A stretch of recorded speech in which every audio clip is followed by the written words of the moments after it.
ભાવનગર શહેરના ગંગાજળિયા તળાવમાં સવારમાં સિટી બસના ચાલક ઉપર છરી વડે હુમલો કરતા સલામતીને ધ્યાનમાં રાખીને સમગ્ર બસના ચાલકો હડતાલ ઉપર ઉતરી જતા મહાનગરપાલિકાના અધિકારીઓ દોડી આવ્યા હતા.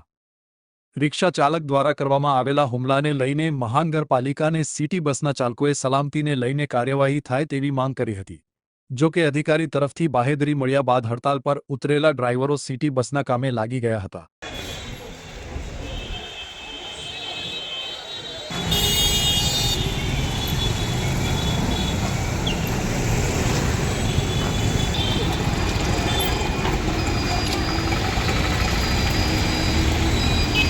हमारे जॉब नहीं है